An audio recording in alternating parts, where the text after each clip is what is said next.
Chairman NEPRA का बिजली सार्फिन ते इजाफी सरचार्ज की मंजूरी देने तो इनकार। चेयरमैन नेपरा तौसीफ एच फारूकी की सरबराही बिजली सार्फिन ते इजाफी सरचार्ज लगाने की दरखास्त से समात हुई, जिस नेपरा हुकाम ने किया है कि विफाकी हुकूमत ने मार्च तो जून तक ₹3.39 फी यूनिट का इजाफी सरचार्ज मंगया है। यह सरचार्ज पावर डिवीजन की झेली कंपनी PHPL के कर्जे की अदायगी लिए मंगा गया है। यह कर्जा इस वक्त 800 अरब रुपए है। दौरान समात नेपरा के भी हुकाम ने सवाल किया है कि नेपरा ने यह ₹3.39 के सरचार्ज का तयन करना है। इससे चेयरमैन नेपरा ने पावर डिवीजन के हुकाम को किया है कि यह सरचार्ज साढ़े कोल क्यों ले आए हो, कि असी इस सरचार्ज को रोक सकते हैं। इससे पावर डिवीजन के हुकाम ने जवाब दिता कि तुसी रोक दवो। चेयरमैन नेपरा ने कहा कि अगर तो नेपरा इस सरचार्ज को मंजूरी देंदी है तो फिर मैनू इस ते तहफुजात ने इस सरचार्ज ते इन्हां ते लगेगा जो बिल देंदे ने। बिजली चोरी रुकी नहीं, इस सरचार्ज लगाना तो विफाकी हुकूमत का काम है। खबरां यह लगियां ने कि नेपरा ने सरचार्ज की मंजूरी दे दी। चेयरमैन नेपरा ने पावर डिवीजन के हुकाम तो पूछा कि फिर दसो कि असी इस सरचार्ज को मुस्तरद कर सकते हैं। इस ते पावर डिवीजन हुकाम ने कहा कि इससे लीगल जवाब भिजवा देंगे।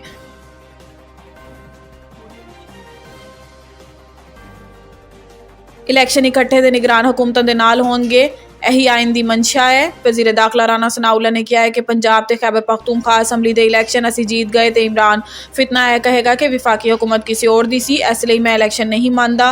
इन्होंने कहा है कि बाद कौमी असम्बली के इलैक्शन जीत गए तो फितना यह कहेगा कि धांधली का इल्जाम लाएगा कि दो सूबाएं दूसरा की हुकूमत सी। यह फितना इस काम पर लगा रहेगा।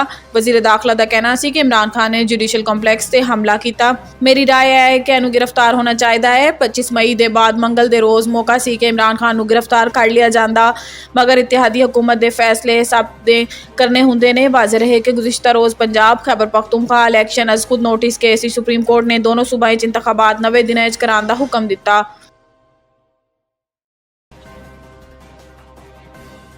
सुप्रीम कोर्ट के हुक्म के अमल लिए इलैक्शन कमीशन को बड़े चैलेंजेस का सामना। Islamabad election commission of Pakistan को 90 दिनों KP ते पंजाब असम्बली की नशिस्तां ते इलैक्शन कराने लिए कई चैलेंजेस का सामना है। अगरचा सुप्रीम कोर्ट ने हुक्म दिता है कि दोनों सूबाएं 90 दिनों इलैक्शन कराए जान, कुछ ऐसे तकनीकी मसाइल ते लॉजिस्टिक रुकावटा ने जिन्होंने इलैक्शन तो कबल दूर करना जरूरी है।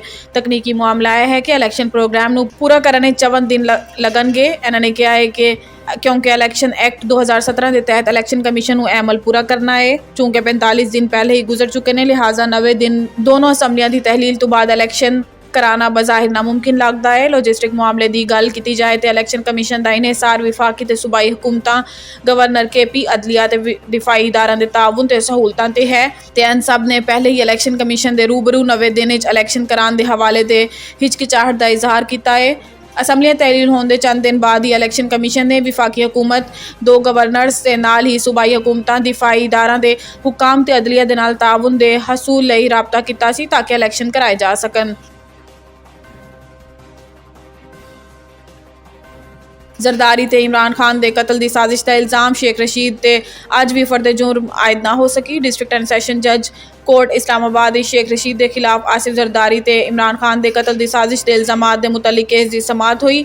शेख रशीद ने जुडिशल मजिस्ट्रेट उमर शबीर की अदालत तिब्बी बुनियादा ते हाज़री ते इस्तस्ना की दरखास्त दायर की। दरखास्त मौकफ इख्तियार किया गया है कि तबीयत नासाज है, डॉक्टर ने आराम का मशवरा दिता है, अज अदालत पेश नहीं हो सकता, हाज़री तो इस्तस्ना दिता जाए। शेख रशीद की मैडिकल रिपोर्ट भी दरखास्त के नाल मुंसलिक की गई। अदालत ने शेख रशीद की तिब्बी बुनियादा ते अज हाज़री की इस्तस्ना की दरखास्त मंजूर कर ली तो फर्द जुर्म आयद करने की तारीख या 21 मार्च मुकर्रर कर दी। वाज़ेह रहे कि शेख रशीद ते अज फर्द जुर्म आयद होना सी। अदालत की जानिब तो हाज़री यकीनी बनाने का हुक्म दिता गया सी। गुज़िश्ता समात ते पुलिस ने मुकदमे का चलान अदालत जमा कराया सी।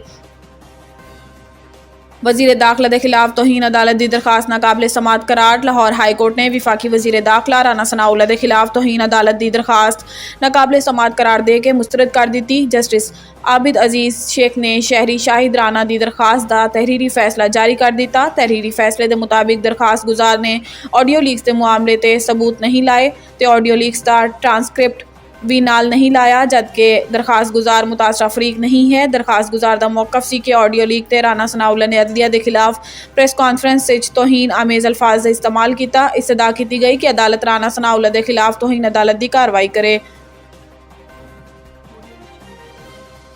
ਗੈਬਰੀਅਲ ਲਾਅ ਕਾਲਜ ਮੰਡੀ ਬਹਾਉਦੀਨ ਦੇ ਵਿੱਚ ਪੰਜਾਬ ਕਲਚਰ ਡੇ ਇੰਤਹਾਈ ਸ਼ਾਨਦਾਰ ਤਰੀਕੇ ਨਾਲ ਮਨਾਇਆ ਗਿਆ। ਗੈਬਰੀਅਲ ਲਾਅ ਕਾਲਜ ਨੇ ਆਪਣੀ ਰਿਵਾਇਤ ਨੂੰ ਜਾਰੀ ਰੱਖਦਿਆਂ ਪੰਜਾਬੀ ਕਲਚਰ ਦੀ ਇੰਤਹਾਈ ਅੱਛੇ ਅੰਦਾਜ਼ ਵਿੱਚ ਨੁਮਾਇਸ਼ ਕੀਤੀ।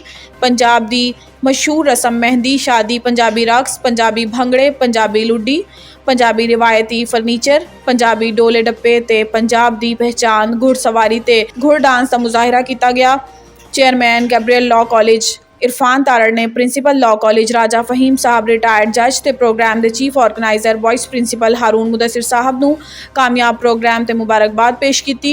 गैबरीअल लॉ कॉलेज मंडी बहाउद्दीन अपने इलाके का सब तो अच्छा कॉलेज है। घुड़सवारी ते घुड़ डांस का लुत्फ तुसीं भी उठाओ।